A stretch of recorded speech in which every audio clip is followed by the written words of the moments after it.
Hello, you gorgeous 5Ders having this shitty 3D experience. How are you doing? How is your experience going? Today I'm going to talk about money, and I'm going to talk about the potential, the possibility of a Jubilee. Is it going to come? I'm going to tell you what the emissary said about that on the other side.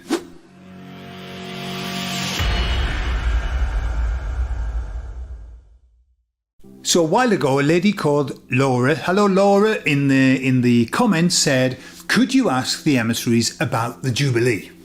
Will it happen? Will we find ourselves in this place where we all have enough money and all of that? And so rightly enough, that's exactly what I did. I asked them and I said to the emissaries, let me explain the Jubilee. It's like, you know, the tied to the quantum financial system and the other thing, I can't remember the name of it, where suddenly we all have lots of money. And I said to the emissaries, will we have a Jubilee? And they said, no. That was instantly, they went, no. And they said, we say that because as we move forward, the role of money will become less and less important in the society that we create. And it's important to understand the emissaries from years ago said to me, I can say that now, years ago, they said this years ago they said that we will live in community run communities, yeah, sort of all ruled by ourselves. And so they were saying that money, the role of money will change, and they said money, instead of it being worshipped now, and the most important thing, let's be honest, God knows what people do for money. The things that they do is just beyond belief. But the emissaries are saying that money will lose that and it will become purely functional. And they said that as we move forward, the only thing that money will do will be to be used as promissory notes. And they said it will be used in the way that it was designed to be used. If you look at a note, it says, I promise to pay the bearer on demand, yeah, whatever. The value of, I suppose.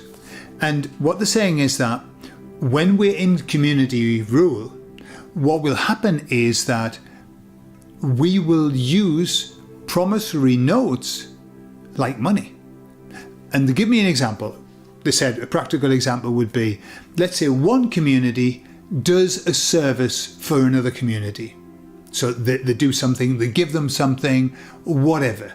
And that other community at that moment doesn't have anything to be able to return back at the moment. Maybe the crops are not in or whatever.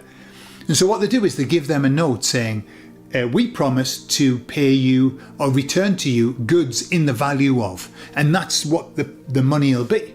So it'll be just like before. It's like bartering, but when you haven't got anything to barter, you give a note promising. Except this time that people will fulfill the promise. If you go to the bank now with a note and you say, give me the value of that money, what are they going to give you? I have no idea. A little bit of gold, do you think? I doubt it. But they went on to say, oh no, it's like bad news. What? No Jubilee? That's what they're saying. Hey, they could be wrong. I could be wrong. I could have misunderstood it, okay? But that's what they were saying. But what they said was this. We do not need to worry about abundance. We do not need to worry about the lack of abundance or whatever. Because what they were saying was this. As we go forward, our focus will not be on how much money we can earn. Our focus will be on how much or how we can serve others. That's what they were saying. The whole focus of mankind will be service to others. And they said that that service to others will be rewarded with abundance. And this is where it got interesting, because they were talking about, obviously as we go forward, the energies are going to change. They're going to become faster, more instant. And what they said is it is impossible to serve others and not be abundant. It's impossible to live your life in service to others and not be abundant. Even now, what they were saying is now, if you live your life in service to others, then the universe is obliged to bring abundance to you. And all right, that mightn't be abundance in money, but it can be abundance of happiness, it can be abundance of peace, it can be abundance of security, whatever. But the universe, even now, is designed and set up to repay service, but not always from the people that you're serving. And that's really important to understand, because it takes away that edge of, bloody hell, I've done all of that for them, and what have they given me? Bugger all. What the emissaries have said is that when we serve, when we give of ourselves, the universe will make sure that it comes back to us, but very often from a different source. And so sometimes we don't tie that up. We're focused on, oh, these people I've helped, and in ungrateful bastards that they are. Okay, that removes a bit of the positivity from what you've just done. You greedy bastard. All gone. But they aren't necessarily the people who are going to pay it back, but it will come back. And that's why we should never be reticent in helping somebody when we know that that person, A, doesn't have anything to help us back with, doesn't have anything to repay us with, and isn't even mentally or physically able to repay us. Do it anyway, because it's going to come back to you in a different way. And so they were saying at the moment that loop is working at the moment, but slowly. It works slowly, manifesting slowly. But they said as we move forward, that's going to get faster and faster. And I suppose it makes absolute sense, because we are supposed to be living in service to others. In fact, according to the Book of Ra and the idea of we've got to be 51% service to others to get through on the path that we're going. Okay, so we've got to do it. So it's like this little temptation.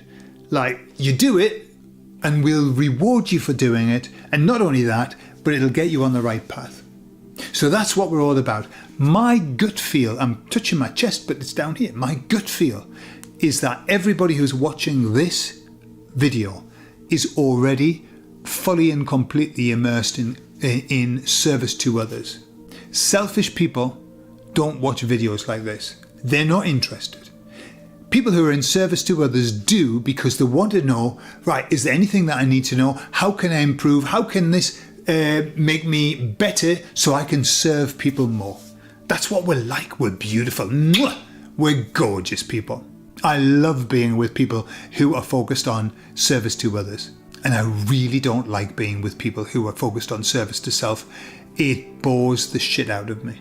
They bore the shit out of me. And so that's why there's no Jubilee, so they say. But really there is a Jubilee. The Jubilee comes automatically because that's where we're going. We're moving into service to others. We're going to be helping other people and creating our own abundance. It's the most beautiful symbiotic circle that's on.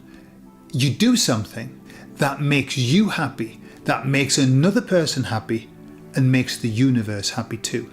And so the universe pays you back. And you are abundant, and it makes you feel so happy that you go and help more people. And more people are happy, and the universe is more happy with you, or even happier, perhaps. And so on and so forth ad infinitum. How beautiful is that? So there you are. Are you in service to others? And if you are, put in the comments which part of service to others is the one that gives you the most pleasure, the most enjoyment in what you do and how you help people. I'd really be interested to know. I love you all, and I'll speak to you all later. Bye-bye.